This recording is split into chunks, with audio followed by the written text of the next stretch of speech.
Welcome to GameThinkTalk Live. My name is Matthew Falvey. I am joined by Matthew Owen. What up? That's right. He can say his own name. He can dance. He plays video games in a trance. Yeah. Ooh. It's Matthew Owen. I thought your intro was gonna be slightly more spooky. It's a spooky month. I heard that Friday the 13th. It's the first time in like ever Halloween's going to be on Friday the 13th this year. Yeah. I was actually also fun fact. I was listening to the Giant Beast cast last night.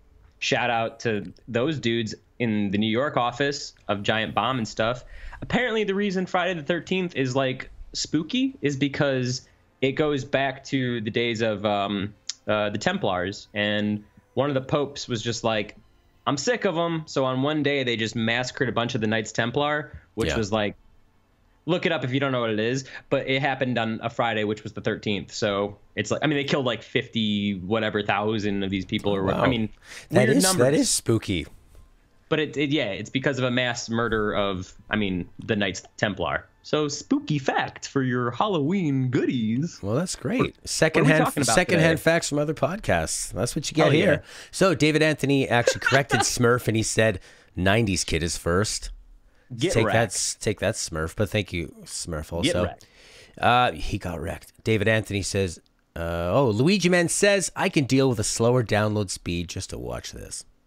Aw, thanks, nice? Man. That's super I nice. Love you, Luigi. David Anthony. David Anthony says hey to Luigi, not to us. So, hey, Luigi. And Luigi Man says spooky, scary skeletons, and Smurf says, who is this guy? Who is this guy? Who is this guy? Who are you? This is I already introduced him, so you might have to rewind. Use that DVR feature. Anyway, we're talking about the games we've been playing. Yeah. Matt's been playing games that have come out in 2017. I've been playing games from like 100 years ago, before there were barely games. So we'll start we'll start with the new. How about that South Park? Yo, South Park is a good time. Matt, do you watch South Park? Have you kept up with South Park at all? I don't religiously watch it anymore, but every once in a while I go through a phase and I catch up on all of them. I love the show. Okay. And I love the first game. All right, that's good. That's generally what I wanted to know, because the first game, South Park Stick of Truth, was great. I liked it a lot. You know, it had its own problems. Combat was a little hollow, easy, whatever. And just like Stick of Truth, Fractured But Whole is a great game, but it has its problems. And some of those problems could be construed as where the show has gone. I think what Stick of Truth did is, it was the first South Park game. This is the South Park RPG that came out in 2014. It was the first South Park game that really realized the show and its animation and its style. So they used it as a way to just throw a bunch of like cool South Park things at you. Like, here's Mr. Lemmywinks and, Mr. Slave and the Underpants Gnomes. And you were just kind of going through all these little missions that would take you through these, these fun little South Park moments. Whereas Fractured But Whole really tries to tell the continuation of that superhero storyline that they had in some of the later series or seasons of the show. So do you have to be familiar with those? No, because I've actually never seen the superhero thing. Yeah, I've always been kind of against that. Generally, what I would say is that if Stick of Truth was a grab bag of South Park jokes, Fractured But Whole is a more direct parody of entertainment today. It's just not as kind of random. So in that way, like any other story has pacing issues and, some parts that are super funny and some parts that aren't.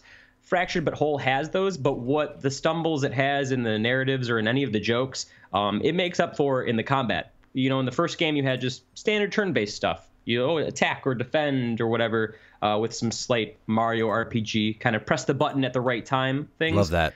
Fractured But Whole keeps those mechanics, but then adds another grid-like style on top of it. So you have your little characters, and you move them around, and then you choose one of 3 abilities, and those abilities can either, maybe it'll go in a straight line, maybe it'll go up and down on the grid. It might sound complex, but as you play it, it's pretty easy to understand. They dole things out in a slow way, so you're never going to feel overwhelmed. I think the one thing I kept thinking in terms of the combat and the RPG mechanics is that as raunchy as it gets, and as I would say inappropriate for maybe who these people would be, South Park is both of them are really good for newcomers to the RPG genre. It's very easy to understand, not very front heavy. You can figure it out as you go. And at the worst case, if you're not having a good time with the mechanics, you can just put it on the easy mode and, punch people and heal, and you'll have a good time. But baseline, if you like South Park, even if you like South Park before they kind of made the shift towards like so, people could argue the season ever since like season 19 or 20, it's been all right. There's still plenty to love here because they really double down on the fanfare. There's a lot of references. I would say maybe how on the nose Stick of Truth was, they still have that amount of callbacks and Easter eggs to the show. It's just in a much less in-your-face way. Like you can look into the kids' closets, and you look into Kenny's closet, and you can see, tons of outfits over the last 20 seasons, little pieces of items that call back to their specific storylines. I would say it makes a better job of feeling South Park as a realized world. But yeah, I gave it an 8.5 in my review. Bottom line, if you like RPGs and you're looking for something unique, visually colorful, and you don't mind when things get offensive, then yeah, it's a good time. If you like the first one, there's no reason not to buy it. I would say it's the funniest game since the first one. Definitely the funniest game I've played this year. And probably the funniest game I've played since Manual Samuel from last year. Yeah.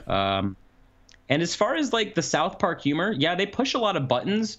They go into some recent stuff that I won't spoil because, there's boss fights I don't want to spoil, but maybe only once or twice did I feel like anything was truly like, oh, that was kind of, maybe racist or borderline offensive. Because South Park really walks that line. Oh, yeah. And things from their older seasons could be construed as, well, I mean, they're just blatantly offensive today.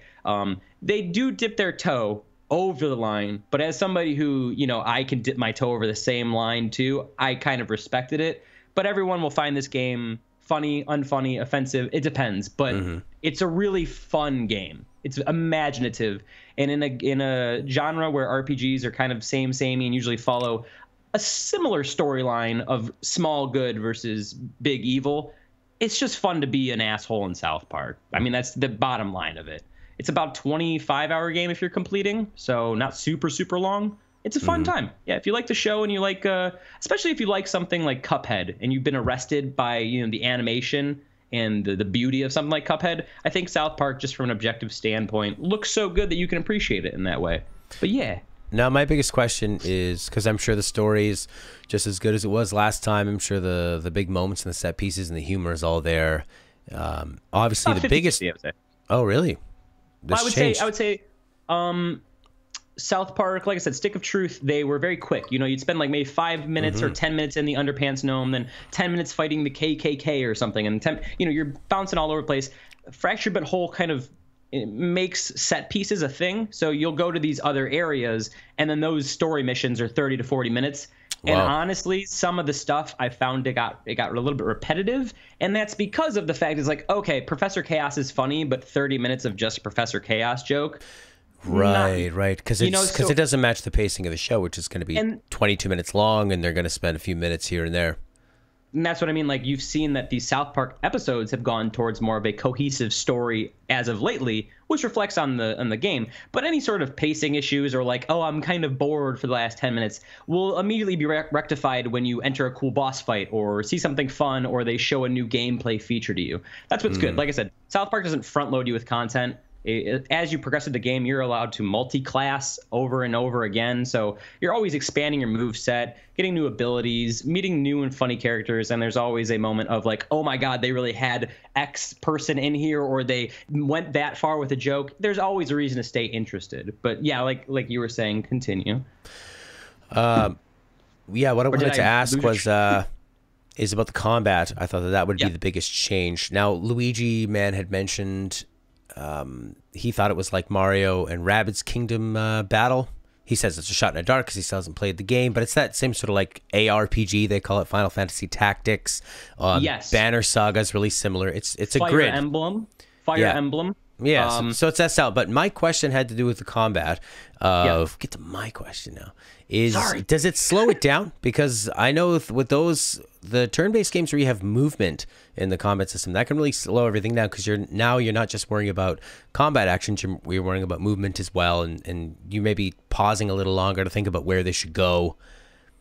What I will say about that is that they do a good job in presenting overlays and stuff to show you, like, while you're moving, it's loose, it doesn't feel very restrictive. So when you're moving around, it's not like move here, move here, move here, move here. You just move them freely around the blocks that you can. And, you press a button for the move and it'll show you an overlay of maybe, okay, here's the blocks it'll affect. And then you can decide, I don't want to do that move. You're not really timed on turns. So in that respect, I guess, yeah, compared to maybe a Stick of Truth fight, these fights will be longer, but they're not really slowed down as much as it's just open for you to do different things. I think there is a decent amount of status effects and movement that takes into a cost, but like at the base, you're kind of just like knocking people back into a direction. Okay. And the game never really demands anything more of you than, hey, push them to this side of the screen or that side of the screen. And one party member will usually have a move that either punches them and pushes them, or they just punch and get to the other side of them. So you're not doing like long range attacks and archers and pincer attacks and that kind of thing? Well, you have those, and this is, I brought this in my review. Unlike Stick of Truth, and unlike a lot of RPGs, South Park's party, the kids you can get, which you have like upwards of, I think, 10 or 12 towards the end of the game, they're not one use. In South Park, you choose a class, which is like, assassin or pyromancer or something, and as you progress through the game, you are allowed to pick moves from other classes. And almost immediately, people that you pick up in your parties are like that. So, for instance, Kyle, he plays the human kite. He has a move where he can shoot people across the map and do a lot of damage. He also has a move where he flies through like 3 or 4 friends and heals them. And then he has a move where he throws down a shield. So Kyle is one of the people I would always pick for ranged attacks. But he was also really useful to have because he buffed and healed. So in that way, you kind of experiment with people, and each person does their own little thing. And it's not so much of like ranged or tank, although some people, fit that, obviously. There's tanks and there's range and there's healers. But everyone's useful in their own way. You take 3 party members in, you control 3 party members, then yourself.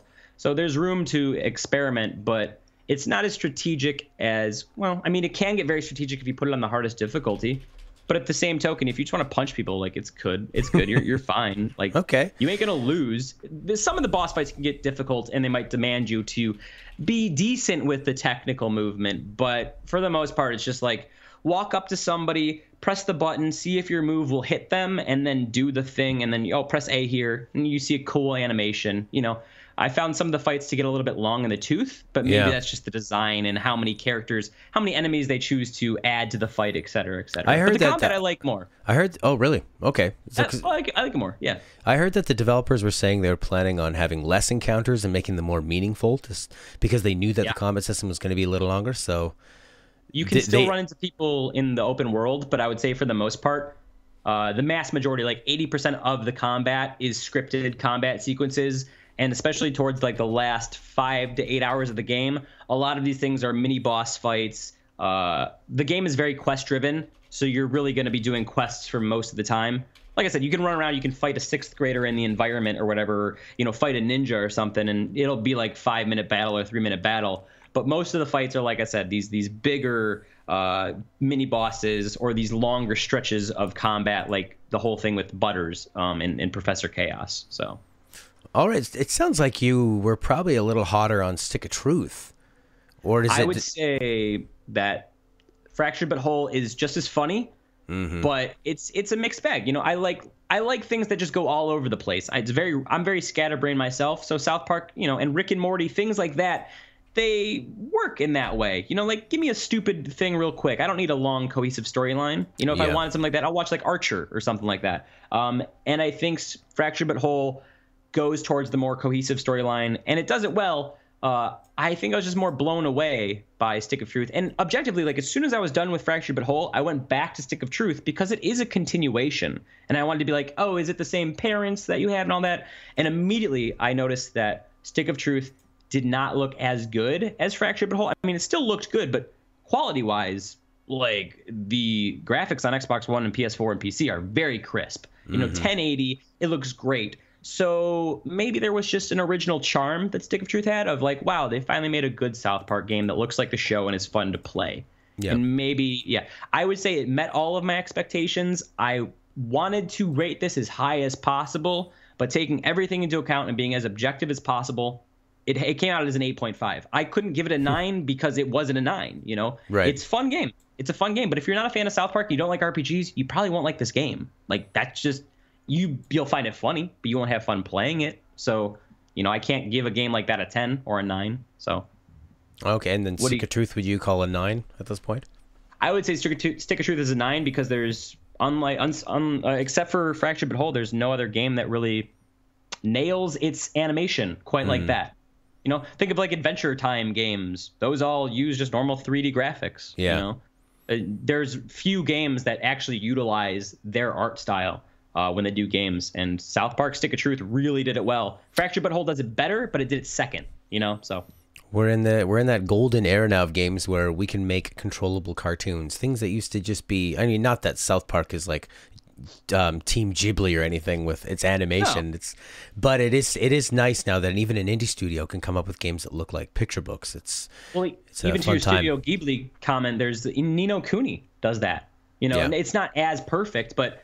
That was one of the first thoughts I had across the board when I was playing South Park, is that I said, okay, now that this has been done, and it was done in, 3 years, and you see a studio like Cuphead. I mean, Cuphead, when they made Cuphead, they animated a lot of stuff by hand. Yeah. But even with the technology we have, I was playing South Park, and I was like, look, if a Rick and Morty game comes out, it better look like Rick and Morty. Yeah, there's no excuse for it not to. It better look like Adventure Time, because it's actually probably cheaper to animate like that, even if you don't do it hand-drawn, than to do 3D modeling. So it's like, give people what they want, which is to play something that looks like the show. Even if you sacrifice a few little loot boxes or gameplay gimmicks here and there, totally worth it, They'll never sacrifice those. That's when I was playing Final Fantasy X. We've been playing that on the channel. Been going through. Well, we're getting pretty close to the end, and I love pre-rendered backgrounds. And for the they're longest, really pretty. They are, and for the longest time, I thought it must just be like nostalgia talking. It reminds me of an older time. But what I really like about it, and the more that I see them, is that it's a unique piece of art. It's not made with the same tool that everyone uses in Unity or in the Unreal Engine. This isn't made. It evokes a style. Yeah, it's not copy and pasted. Every single pre-rendered scene or thing is just a drawing that will never be copy and pasted again. It's like that. It'll stay like that forever. The next like if they do another pre-rendered scene, even in that same sort of environment, you can draw the same thing. It's going to look different, and that's something that I really miss about the older style of games, and is, I think, like you were saying, it's just so kind of almost jarring to see that animation nailed so well in these South Park games, because it's so fresh and so different, and so it actually speaks to you in a way, because it does have something unique about it. Yeah, you're looking at something, and when you play games for so long, everything is, it's pushed through a certain engine. That's why eventually games start looking so-so. It's because it's Unreal, or it's this, or it's that, and a lot of art design, although it's very good, it's, the same kind of muddy, gritty, even if it's evocative and like beautiful like Horizon, it's still within a 3D model. It's still like that almost lifelike. And that's the thing, is when you're trying to be realistic and lifelike is when it's the hardest. And when you do something like hand-drawn animation or cartoons, you're not sitting there looking at things and picking it apart or being like, wow, look at how great the textures are. Things just look nice. So you just appreciate the art and you go with it. It's funny to say that the best-looking game in 2017 is a game that looks like it came from the 1930s. Like, what does that really say about art appreciation? If you do something right, you don't have to look picture perfect. You just have to nail what you're going for. And I would say the other game that is in the running for best looking game in 2017 is Mario and Rabbids Kingdom Battle. Which is also not realistic looking. And it just runs on one of these. It's very small. I would bet that Super Mario Odyssey also ends up being one of the best looking games, like Zelda, even though it's not super high quality textures, it embraces the style, it embraces the tone. And real quick, just about pre-rendered backgrounds, tying back to what we talked about last week with Blade Runner. Even quicker about Zelda, I read a NeoGAF, somebody put it beautifully. They said, Breath of the Wild is a whole bunch of individual components that are ugly, but when you put them together, they're beautiful. Yeah, it's like one of those roadkill stews, you know. Yeah, that's something down in America, right? Further south than me, but the idea of taking a lot of bad things and putting it together to be good sum of its parts. Yeah, I can agree with that. But yeah, just real quickly, Blade Runner. They made like 2 Blade Runner games back in the day. One of them was a point and click adventure. I love that one. It still holds up visually because it uses things like pre-rendered backgrounds crossed with pixelized art to create a style that, I mean, evokes the first film, and it still does today. And you look at a game like Planet of the Apes for PlayStation 1, which is trying to be realistic. You know, how much does that hold up, really? You could have done an art style, you know, it's semantics. What have you been playing, Matt? You know, that's my South Park talk. Tell me more about what you've been playing. Well, we'll take it back to what I said about Final Fantasy X. This is on the channel. We've been doing Let's Plays Tuesday to Sunday at 9:30 a.m. And we had so much fun with the 13 trilogy. We decided let's play another Final Fantasy game. 10 was a popular choice, a game I always hear from a lot of people. And to be honest, from a lot of people saying it's great. Yeah, and I've always heard from people 6 is the greatest, or the younger people say 10 is the greatest. Or they at least say it's their favorite, and they go, I've never played 6. I'm just going to say 6 is my favorite because I think it has one of the best twists in gaming, and also it's consistently good. I mean, it just ties back to what we just said. You can play Final Fantasy 3 or whatever on a SNES Classic today and be like, wow, that looks dope, because it's still a good style, you know? It's a timeless looking game. Final Fantasy 6. I would much rather play. I don't like those remakes they do, the iOS versions of 6, when they take those sprites and they cover them with all that weird butter. It looks like gross. Really bad Flash content. Yeah, exactly. They looked fine back then. They look like bad mobile games, and they shouldn't. They really shouldn't. They replaced the good text with that like bubble text that you see in free to play mobile games a lot. That like it's really grody. It is. It's because it's so sickly sweet and smooth, and you're like, ugh, this reminds me of some company trying to work the parts of my brain to get my money. Your text in RPGs, it counts, man. It does. Well, yes, you have to stare at it for 50 or 60 hours. It becomes a part of the. It's literally the language of the game. But with 10, it better be good. I thought, all right, it's 2017. I've never really played 10. I tried it a couple years ago and ditched it for 13, which I ditched for Mass Effect, and then I just started playing guitar. But so I didn't get far in this. And then I started playing guitar. And then I played guitar, and it became a musical adventure of my own. Sidebar: I picked up my acoustic guitar. I haven't played in like 4 years. Yeah. My fingers were like almost bleeding immediately. I just wanted to share that with you. I don't know. That's a nice thought. Thank you for sharing that beautiful finger blood story. Because when you play guitar, you get calluses because the strings hurt your hands. And then if you stop playing and then you go back, you're all like, I can do this. And then you're like, no. Yeah. And then you go and play Evil Within, and then the blood seeps out of your fingers, and you're like, horror. It's October, spooky. So with 10, I thought. Final Fantasy 10 2. I didn't voice it, but no, not 10 2. I thought 10. I thought, this isn't going to hold up. This is going to be everyone's favorite because it was the first one they played, and it had a nice story. And they don't actually really like Squall, right? Because 7 was the first one I'd play. What'd you say, Squall? Who's in this one? I never know the character's Titus. Name. Titus. All right. Yeah. Or as people might pronounce, Titus. Titus. Yes, Titus. A little bit of the Titus. Let's keep it family friendly here, buddy. So hey, it is. You can't have a family without memories. True freaking story, my guy. Actually, no, that's not true. You can't start one, I guess. But now you can. You could in vitro and put it in. Anyways, 2017, respect the journey. I thought 2017 was going to show me that this game did not hold up. It was going to look janky. It was going to have that, that thing in that era where characters never walked. They could only run because they didn't figure out an animation for that. Yeah, so you always have like 4 people standing around. And then the camera goes on one and they're like this. And then they're like, oh, we have to go now. And then everyone runs away off camera. They book real hard. They always do because after they're like, oh yeah, we should have came up with walking. Too late. Well, the walking animation is always so stilted and awkward. Early PS2 stuff. What?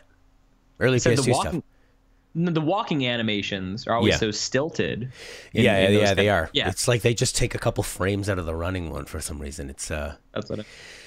So it's. Final Fantasy. But I have to say, I friggin' love it.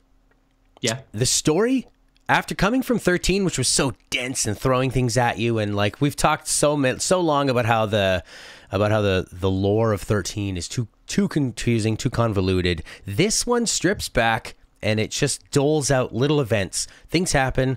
It's about how the characters react to it, how they feel, and then they move on. The pacing's done really, really well where they give you enough to be interested, but they don't overwhelm you, and then they move on. And another thing they do really, really well is they introduce a lot of elements, characters, important characters, even some of the villains are introduced very, very early, but are maybe not necessarily the villain. And a lot of these things have a great arc, and they have a wonderful story, and they never feel like they come out of nowhere.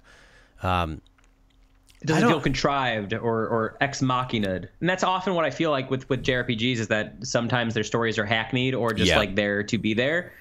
Which is why I like 6, because 6, it produces a believable world. And I think any RPG that can do that adds to the tension. I feel like oftentimes with JRPGs, maybe not Final Fantasies, but ones that try to echo Final Fantasy, it's just like, look at these people you don't care about in this very set up and predictable world and story we already wrote out for you. But then you have some like you said, where it introduces characters early, lets them grow. That's the way to do it. Role play those games. Exactly. And I mean, 13, as much as it struggles to tell its story, there are a few moments where it does just focus on the characters, where they're dealing with, we're going to die in 10 days unless we do this mission. That sucks. Yeah. Let's be sad about it. And then when it starts talking about like 4 different layers of gods and who's responsible for what, and sometimes 10, it's throwing a lot near the end, but it's kind of reeling it back. But we ended up having like a really fun debate in the chat about it. Nice. We ended up talking about like, what does real even mean? And that's what I love about these games, and that's what I love about, say, Blade Runner and sci-fi, is that it questions what it is to be human by presenting these fantastical scenarios. They don't just throw up crazy scenarios for no reason. They use them to explore what it is to be human, and that's when I think Final Fantasy is at its best, and when sci-fi is at its best. If you're done on Final Fantasy, you just said something perfect about what does it mean to be real, and that's a perfect transition in Evil Within 2 if you want to go there. Yeah, sure. Quick. The combat is also great in 10. I'll say real quick, because you swap between 7 characters, but you can only have 3 that are active. Oh, really? Okay. But here's the thing. They ditched the active time battle system. So now you see clearly who is going to have the turn. You see it say one guy, one of your guys, an enemy, one of your guys. So, but you also have the option to either take a turn with that character or swap him out for someone else. So you're kind of planning like, all right, if I want to have that person, if I want to put a spell on them, they need to be in. So maybe I should bring them in and then bring that other one in on the other time. Sometimes it's smarter to like not have your best characters in to start. It's almost counterintuitive, and then you start, you can swap them in, and then it doesn't matter about their initiative, right? Like say they had too slow of an initiative, you can use the swap technique, which is what I call it. South Park has that too. In the bottom right corner, it'll show you the turn lineup. So, if you see a dude who's maybe low health and about to attack, you might prioritize him first. Exactly. Another thing I'll say that I haven't seen another RPG done this way. In South Park, your kid has superpowered farts and they bend time. Okay. It's a juvenile game, but you can use these in combat. And one of them, if say like there's a monster or a mini boss or someone in particular who's about to like maybe wipe one of your party members or status effect or freeze, you can watch him do the attack and then you pause by hitting both triggers and then you hit your thumbsticks over, you rewind it and they lose their turn, and then in 3 turns you get that ability back, which I've never seen. You just erase a turn completely, which is really cool. But so let's move on to Evil Within. Yeah, Evil Within. So here's what I'll say. Evil Within 2, you should play the first one because it's a direct continuation. Evil Within 2 starts with the same protagonist. His name is Sebastian Castellano, or I don't know. Mm-hmm. He's an endearing guy, but like many sounds like horror, a cop. He has now been taken off the force because of a disgraced cop. Because he is. I mean, yeah, You're a loose cannon, Castellano. Yes, he is the trope. A lot of Evil Within 2 is a trope. A lot of the dialogue is ham-fisted. Like there is a giant monster will come out of a mirror and Sebastian will be like, what am I seeing? It's like that kind of very ham-fisted. But at the core, it has a very interesting sci-fi story it's telling. Mixes things like Silent Hill, things like, a BioShock kind of narrative dread. Puts them together in a nice Resident Evil 4 style action survival horror game. So yeah, you're playing as Sebastian. He's a disgruntled cop. he has a haunted past. And after hearing that his daughter, who he presumed to be dead, might still be alive, he journeys into the collective consciousness machine known as the STEM system, where inside this world, there is a small town named Union, think Silent Hill, right? Which inhabits a bunch of citizens who go on and they live their lives in this nice simulated universe. And the exchange is that the company who owns this, technology gets to use some of their brain power for processing, right? So a lot of these sci-fi kind of, like, you've heard of it before. So as the main character, you go into this world looking to rescue your daughter because she's trapped in the consciousness world and blah, blah, blah, blah, blah. The game is really trippy. And with you saying what's real and what's not, that's what this game does really well. It intentionally confuses you, both with narrative and with just general, the idea of knowing where you are at in a given game world, what time you are in, whether or not Evil Within 2 does a really good job of putting you in a scene and then going, wait, where did I come from? Where am I right now? And that can come off as sort of annoying every now and again if you're trying to get to the narrative. But if you read into some of the backstory and some of the collectibles you can pick up, you start to realize that these things are intentional. What I will say is that for as plastic as some of the dialogue can be and as kind of as tropey and cliche as some of the characters can be, it's still really cool to like run into a guy who, wants to make macabre art in this new world using his camera that freezes time and has body horror stuff. It's still cool to like look into a mirror and see a 3-headed thing that looks like the Grudge climb out of the mirror. And like, it has those cool moments. It has those trippy moments. But the main difference between Evil Within 1 and 2 is Evil Within 1 was a linear experience where you went through the game. Evil Within 2 is a hub-based open world, semi-open world experience, meaning there's 17 chapters in the game. There's maybe 5 areas you'll go to. And in those areas, you have little places you can discover. Essentially, the town that I was speaking of, Union, has become fragmented. You visit an area of the town and then you use their sci-fi, navigation tunnels to get to another area of the town. But generally speaking, you're just trying to find your daughter. You're exploring what happened to this town in the process, and it's all put on the foundation of, tech future, using brains to power more machines, to collective unconsciousness, and what happens when you think something is real that's not real. And it's a whole lot of mind messing up. What I will say is the game is not scary. It's scary in the way Resident Evil 4 is. It's intimidating. It has jump scares, but it's more about the idea of like, oh, I don't have enough ammo to kill these 3 enemies, not, oh my God, this enemy is going to make me turn off the game, if that makes any sense. Okay, so it really does double down on the survival. But like I said, even with like something compared to like South Park, even if you don't want, if the whole survival aspect messes you up, you can turn on auto aim, which is like Grand Theft Auto aim. You press the trigger and it snaps to their head, like literally right to their face. And you can just shoot, you shoot your pistol, 1-shot, headshot kills. It's easy, So it's a game whether or not you want something that's difficult that you have to pay attention to. You like that kind of survival aspect. Or if you just want to run around third-person shooter with a little bit of suspense and some creepy imagery, it's good for that too. It's like 20 hours long. I would say, haven't reviewed it yet. I'm about to be done with it. But it's probably going to err on the side of like a 7.5, The first game looked much better. The second game has some good Yes, well, because, when you take a game that's linear and we're using the same engine as the first one, you take a game that's linear, you can make these lighting effects and you can set up scripts and triggers to make things really cool. With the open area, a lot of that just feels like you're running around kind of like a Dead Rising-esque town with zombies. And then when you go into the specific areas, or like, hey, you're going to have to visit this big mansion now as part of the story, those places are kind of contained and they have cool moments. I walked into a hallway last night in the game and I was like, wow, this looks really, really good.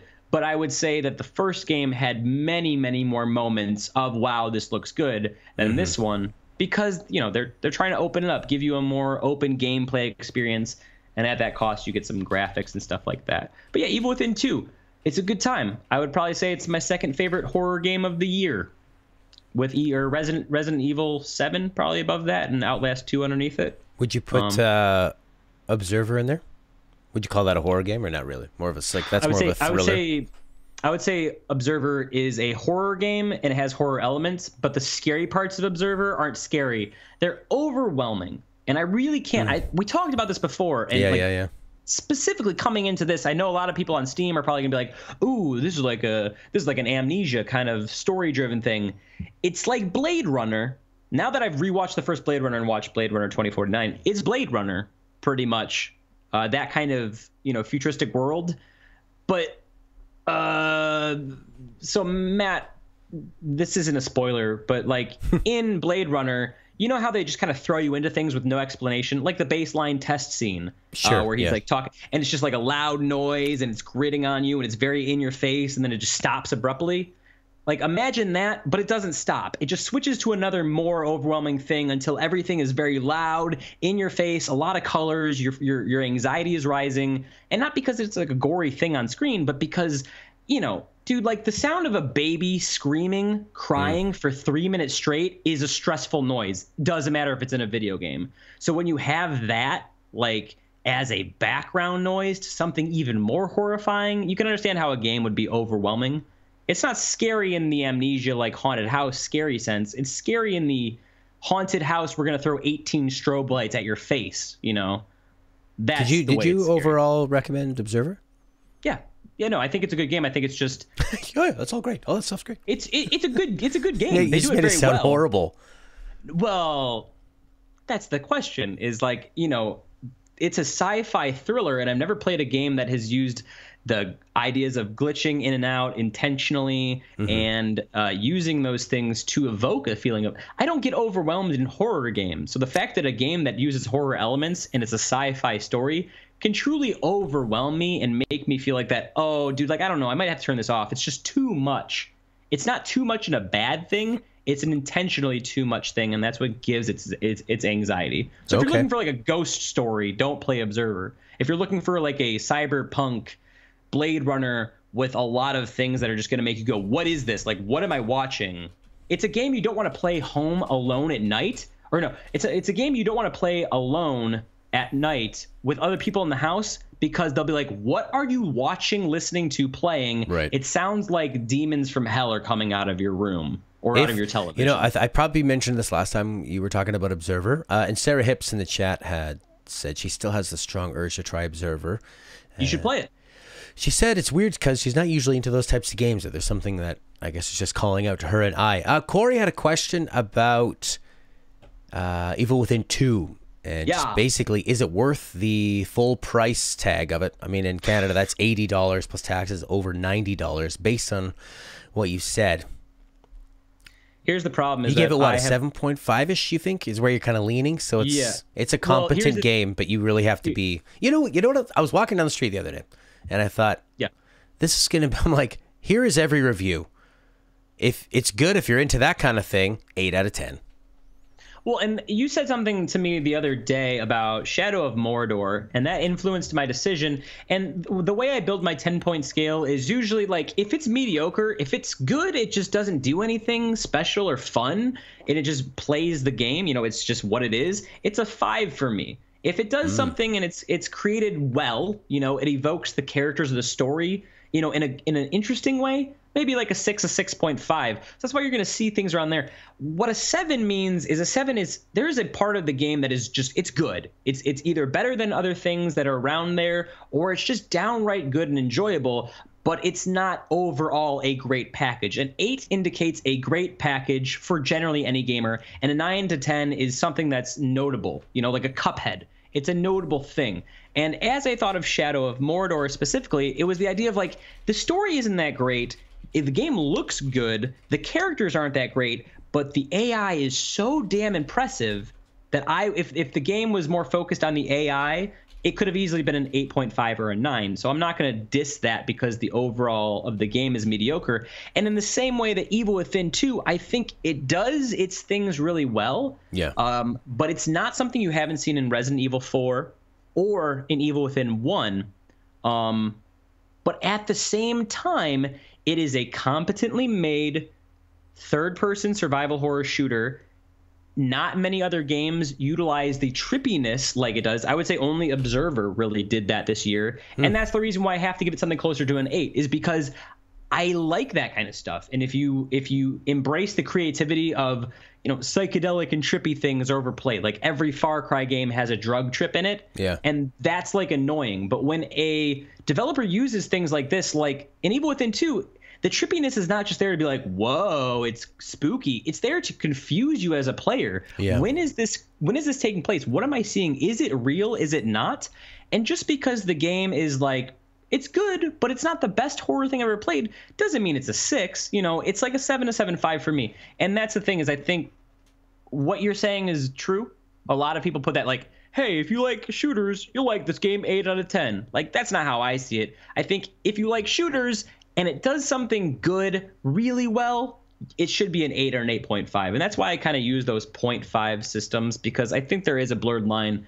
But yeah, I agree that a lot of people use 7s and 8s way too strong. Yeah. I think if this game didn't have the cool sequences and didn't use the way it tells the story to confuse you as a player, to make you more connected to the story, it would be something like a 6.5. Well, the thing with, like review scores, you were just talking about how you put something up on, say, N4G, which, if you don't know out there, is an aggregate site where you can collect articles from It's like a Metacritic, but with articles. Yeah. So it's, and if you put up a review and you call a game a 5 out of 10 or something, you're going to get a lot of hate on there, and people might not even upvote it enough to get it seen. People generally want to go out and they want to have a confirmation bias. So, and in the end, I've always criticized, like, why do you even have a 10-point score if no game is ever 1 through 4 or 5? And if you call it a 5, even if it's just a perfectly competent, mediocre game that doesn't do anything right or doesn't do anything wrong, people still Telltale. crap all over you.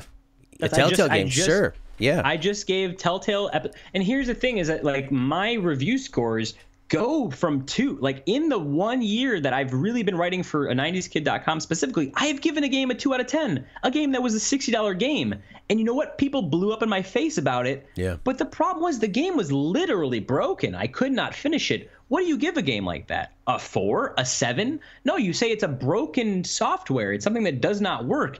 And people are very pushbacky. And like you said, people want confirmation biases. So somebody who likes a game would be much happier seeing something like a 6 than a 4. But the way I always see it is, if a game is broken on a fundamental level, it cannot achieve anything higher than a 4.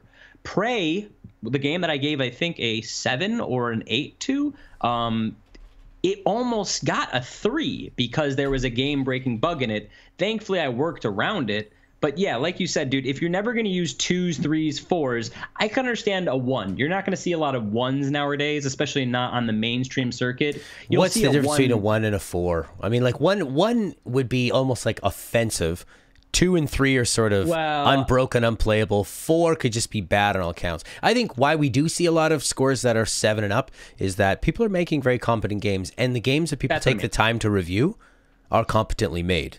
That's what I mean. I think you will see a 1 or a 2, objectively speaking, as far as quality on like Steam. You could see a 1 or a 2 as far as, wow, is this game fun?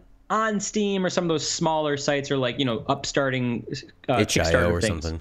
Yeah, exactly. But if it's being released on an Xbox or a PlayStation, or especially a Nintendo, it has to pass a certain certification process, which means at the very basic minimum, it's not going to break. So everything past that is subjective. And I could say that maybe it's just a philosophy I have on life, but I think for as much as people hate things, I think people really do like things more than they hate them. So they generally like to see things positive. So when you might be like, oh, this game's, even if you're like, this game's okay, if you see someone give it like a 4 out of 10, you're going to split your wig, dude. Yeah. And I mean, that's just how it's still the same old argument of people don't understand that opinions are like assholes, excuse the expression. Everyone has one, and not everyone wants to hear or see yours. But if you're going to read someone's opinion, it's an opinion. I'm not writing to you. I'm writing my opinion on the internet because I am somebody who knows a lot about this stuff. So it's useful. That's also why you need to read the review and not go by the score. Because people always think that's fishing. They'll be like, oh, well, you gave it a 7. That's exactly what I need to know. And it's like, no, the review backs up the score. And also the words are a lot more important than the score, because the words are going to tell you what kind of person is going to be into this. Blade Runner, objectively speaking, I thought was probably like a 9 or no, I'd say an 8 because it was boring in some parts. Blade Runner 2049. But if you like sci-fi, 10. If Blade you Runner, don't like sci-fi and you don't like violence, 2. Here's what people don't understand about reviewers too. And I just saw, like, I was having there's someone talking about Cuphead on Facebook and last night, my personal Facebook, and someone brought up that game journalist who couldn't beat the tutorial or whatever. And they said, game journalists are bad. They're just bad. And as somebody who's a game journalist, a self-made one, I was like, wow, do people think that game reviewers and game journalists aren't just, people with opinions like you? I understand there's big sites like IGN and things like this where they are corporate, maybe affiliated, not even influenced. But the idea that, like, I don't think an audience really understands, and Matt, you can probably attest to this too, is that the review scores we give are our opinions, but they're also filtered opinions in which we remove our bias. Dude, Blade Runner for me is a 10. Yeah. It, for me, is a 10. I gave it on the website a 9.5 because I knew that 10 was biased. Like, I know that my Blade Runner 2049, being one of my favorite movies of the year, is a bias because I like Ryan Gosling. I like sci-fi stuff. I like big booming scores. And we're trying to give you a watered down, or maybe not watered down, but a more fair version of our feelings. Anybody who gets on the internet, spends the time to write text, like, it's a really shitty thing to say, but oftentimes when somebody critiques one of my reviews, I'd be like, okay, you also write a 1,600-word review, and then we'll discuss it. Because if you're going to take the time to write 1,000+ words on how you feel, the idea is that you are trying to give your opinion in a justifiable way so people can understand and want to inform their decision. You're not doing it to confirm anybody or to tell anybody that their game sucks. You're doing it because you believe in something. So trying to tell somebody that a game review should be this way or that way is kind of nil.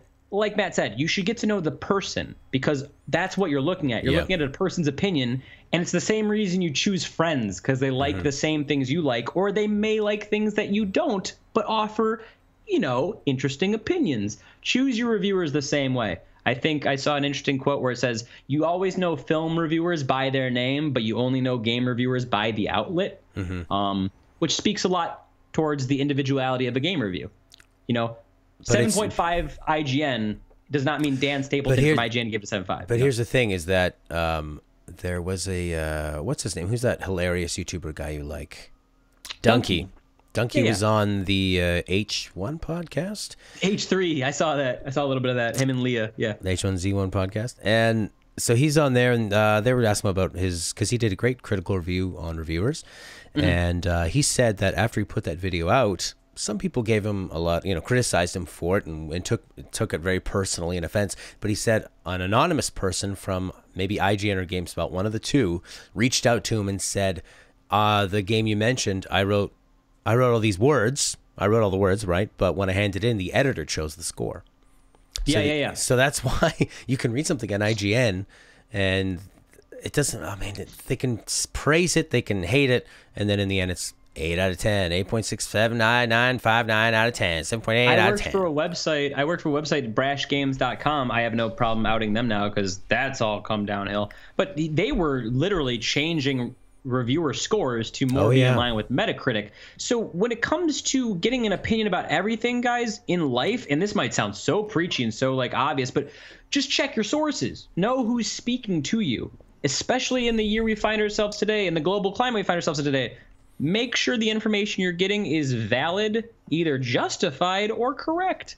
And with something like a review, you cannot be like, oh, this is factual.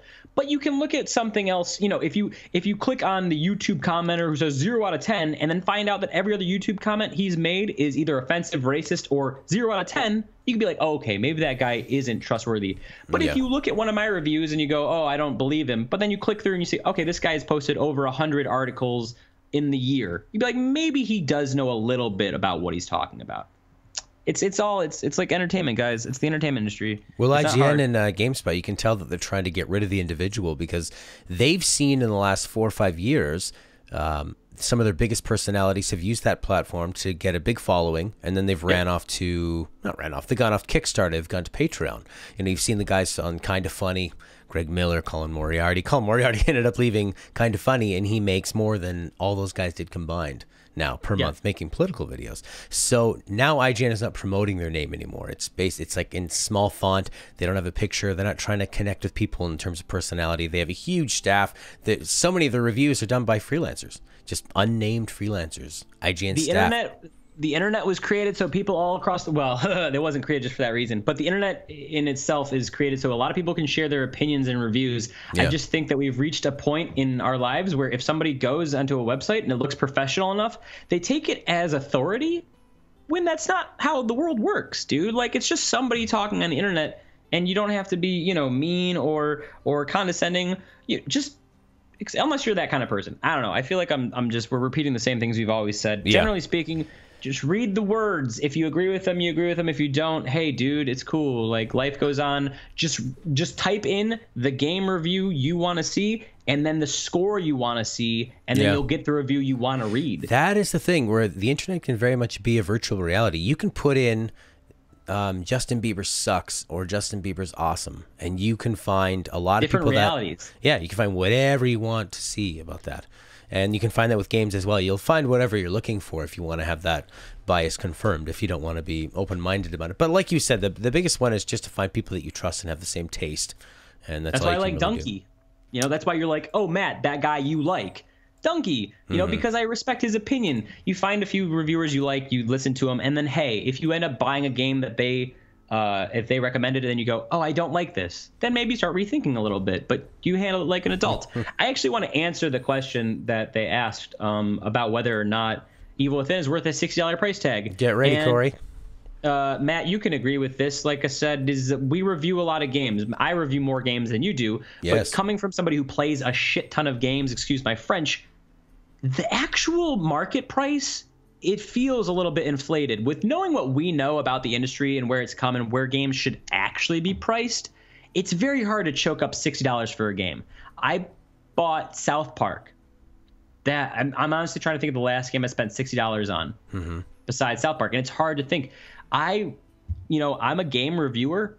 For the games that I don't get from, the publisher or developer, I just rent them. If you don't have that opportunity, I go and buy them and I sell them. I'm just like you.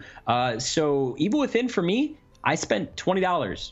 I've spent $20 playing that game, reviewing it from a local place, renting it from a local place. Well, yeah, because still I was in the wondering US, why you pound so many hours into them each day. I'm like, oh, it's because you rent it. That makes sense. Well, in the US, we still have a few stores that are similar to Blockbusters. I missed that. But they're small.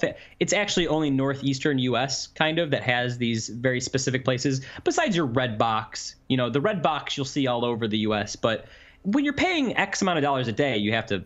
It's beyond the point. The point is that I spent $20 on Evil Within 2, and I feel like that was a good $20 well spent. If I wasn't reviewing it, if it was just $20 of my money, I would be fine with that. I think spending $60 on anything that's like $20 or 20 hours or lower is not worth your time. But then again, the reason we're getting things like loot boxes and service-based games instead of single-player games is because people aren't making enough money.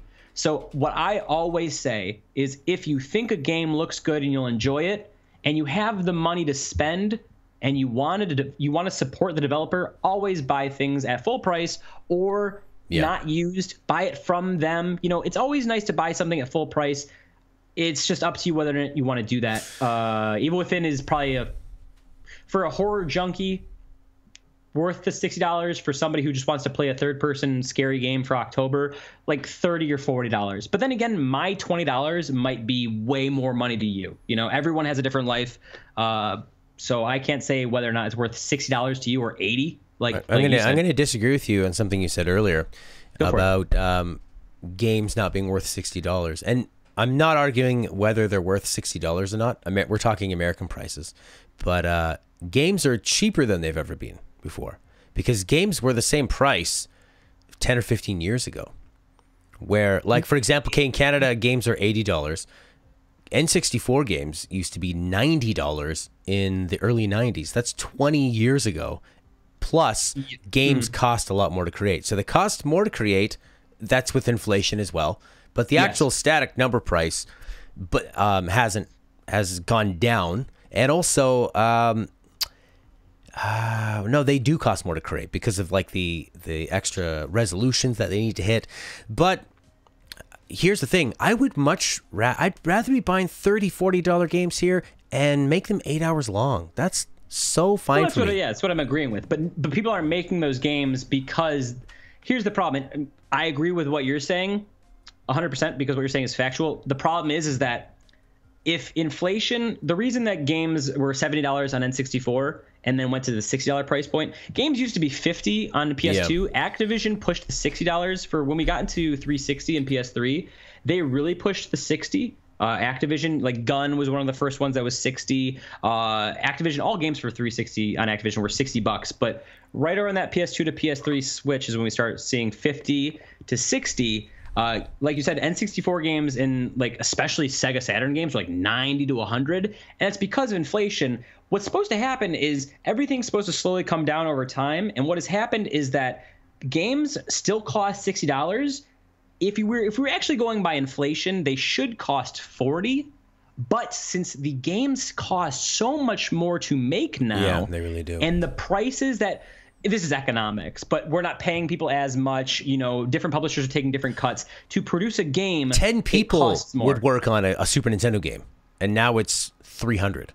And that's why something like Cuphead that sells 1 million or goes platinum its second week is so much of a success because it's like a 3-person studio. Yeah. But you have EAs making, 200, 300-person games. We're not paying those people nearly enough. Regardless of the reasons behind it, the tech reasons, the $60 game is failing because that's why they're going towards these service-based things. That's why you saw something like Visceral get shut down is because EA was like, hey, oh, God, we want a service-based thing. And that's all because people want money. So that's what I'm saying. Like, how you spend your dollars on games nowadays is so different. Like I said, you could, like Matt said, you can go and buy Cuphead for $20 and get 10 hours of the best gameplay ever. But it's not a AAA game. But what does that mean nowadays? And what you're going to see is a lot of, I feel like this mid-price point, the $40 price point, which used to indicate mid-tier games, is now going to become the standard. And you're going to see mainstream games that are $60 going towards more of these service-based things. Mm-hmm. So how you spend your money on games will be much different. I don't think it's maybe not right now, but in 5 to 6 years, it'll no longer be go to the store and buy a $6 game right up. You see it now. You go into GameSpot and most of the wall is like used games or $20 games or digital cards for these only online games. Mm-hmm. That's the reason why brick and mortar stores are kind of disappearing. So, yeah. Well, you go into an EB Games now and 3/4 of the place is all physical merchandise, like stuffed toys. They know it's coming and they're getting away from it. I mean, I understand why they make a long game because for them the most expensive part is creating the foundation of the game. You can pick up and drop assets once you have them. That's why something like Destiny is so popular. Yeah, so for them they probably have to spend 80% of the money getting the first sort of 40% of the game down, and then they can just build an engine. Yeah, engine, you got to come up with a concept storyline, all that stuff. And then you can also be just, you can copy and paste stuff. You can move it all around. I mean, there's ways around that. So it makes sense for them to make fetch quests. But for me, it's a real killer if the game goes on longer than it needs to. I've been playing Slime Rancher, and that game has some serious pacing issues. The first part was a bit boring. As you get going, it's sort of a farm game where you grab these little slimes or little babies. It's kind of like Stardew Valley, Harvest Moon, but it's played like the Chow. I hear it's kind of like the Chow thing from Sonic Adventure Bat. Do you like care for these slimes, and then they like have you like a slime farm? Yeah, right. Yeah, it's a farm. So you collect them. There's lots of different kinds. Mm-hmm. They eat each other's poop, and you sell the poop. And then when they eat each other's poop, they combine. So you have all different combinations, and then they become larger. And then you can like grow their favorite foods and et Sounds cetera. like a first-person Viva Pinata or something like that. Ah, okay. Actually, somebody had mentioned that in the chat that they wished it was multiplayer like Viva Pinata. Now the thing with it is that Stardew Valley and Harvest Moon are great because they're a bit more relaxing. Whereas this, you can sprint and it's first person, and you're constantly running out of time. Now, another problem with it is, so for me, it kind of ends up being like a bit too frenetic for what I would like, at least. And that's like, if you're looking for a Stardew Valley kind of thing, it's a bit more fast paced. Also, the problem is that if you try to expand really large and you have, say, a lot of pens of these slimes and a lot of places growing the food that they like. Rate? The frame rate can struggle, but that is not a problem for me at all. I don't care about that stuff. And also, I'm streaming. I'm streaming when I'm doing it. So if there's a frame rate drop, I never worry if it's the game. It could just be because I'm streaming, right? But the problem for me is that in Stardew Valley and Harvest Moon, as you expand your farm, you're no longer watering 1 square at a time. You're watering 10 squares at a time. And then you're setting up automated sprinklers. So you're growing, but you're actually doing less work on each of these things. Now you might have the whole thing perfectly automated. Now with Slime Rancher, when I was expanding just to the places that they give me, I spend so much time collecting food that is rotting as it's falling on the ground, and then feeding them all, and then collecting everything, and then cashing it in, that by the time I've just kind of done like my morning chores, the whole cycle starts over again because they're hungry. And maybe that's not necessarily the point of it, and I'm trying to play it more like a Stardew Valley, but there's not a way to jump to that sort of that automated level and that streamlined level. Like you can eventually get teleporters and things like that, but it's so far away. I'm kind of at a point where I would really love to finish the game because it's kind of dropped off. It's not endless? You can play an endless mode, you can play a rush mode, and you can play basically a story mode, which is very, very lacking compared to some of the other games I've mentioned. Well, I do have this game. It was like a game preview on Xbox, one of their early access things, and it was free with their gold subscription. So I saw it, and I always assumed that, like you said, it was a sort of simulator kind of, not a simulator, but like a Harvest Moon or something like that, where it's an endless thing. You're creating a bounty of this. I didn't realize it had some sort of story. The way you're describing it sounds like almost like StarCraft. You know how you like build the resource things and they keep making resources for you? It's like you would build that, but then you still have to go and mine the resources yourself. Like you're saying that you still have to do the busybody work that you do in hour 1, but still in like hour 40. That's it. Yeah, they don't ever really streamline that. Like, I mean, they add some spots where you can feed them, but really getting their and you can collect their poop into this machine, which makes it faster. But you getting that from the poop collector over to where you convert that money is a bit of the problem. Now, Luigi Man is saying, because he's a big fan of this, he's saying he wholeheartedly agrees with the fact that the early game is too slow, but later on you get to explore a lot more, which is mostly what the game is based on. He's also correcting what I said. It's not endless. There is a story mode, but it involves exploring, which slowly makes the story go forward. There's an ending as well. Now, maybe that's the case, is that this game is really more about exploration because you're constantly unlocking new areas and you're meeting new slimes. So there is that sense of fun and exploration. Like a Pikmin kind of thing? Yes. Is it all like an interconnected, or is it like level? Interconnected. Okay. And you're starting, and you're unlocking different doors, and you're coming across. I don't even want to spoil it because there's a really cool part where you come across something and you kind of figure out what it is, and it makes a lot of sense. And when you do it, it's actually pretty cool. Like, so maybe that's more of it. So I won't spoil it. But here's the thing: is that No, go ahead. Just finish it up. I was just going to say that, and Luigi really agrees when you said Pikmin. He says it's a lot like that now that he thinks about it. But the thing for me is that, like, I was running around with a slime with its head slimed off, trying to feed all these slimes because they make these, like, sad faces, and I think, okay, I'm getting the feedback of, like, I need to feed these people, but I don't have enough time to do it. Must make them happy. And Luigi was telling me, he's like, you don't have to. You can just let them sit there and continue on with the game. But to me, it just seems really counterintuitive. Why would you give the player that kind of feedback of the facial? So it's got some great, like so many great ideas. I just wish that the pacing was done a little better, and I wish that there were just a few more streamlined things that would be very, very easy to implement and would just kind of give you more of a overall. It would just tie everything a lot nicer together with a nice bow. I've kind of hit a point where also to get to the ending sections, there's so much grind work that needs to be done. Like, you have to go give 25 of these items to one of these characters, and the amount of time it takes to get that is just like I have no motivation to do that at that point. So no, I was only gonna say don't spoil anything cool, because it's October 21st. As we get towards the end of the year, the releases will start drying up. Not completely. We're gonna have games coming out well into December. But at a certain point here around Christmas, as we go into the new year, I'm sure, like we are going to be doing on the site, like I will do on my podcast, I'm assuming we're going to do some Game of the Year stuff, yeah? Yeah, baby. And what happens with me all the time when Game of the Year comes around is that for like that month or a few weeks of December into January where it's kind of died down before they do the speed run thing that I always cover, I play everything that everyone's been like, hey, that was good. You know, like Nier Automata, I will play it for a few hours. Slime Rancher, even maybe Final Fantasy 13, just because I know we'll have these discussions.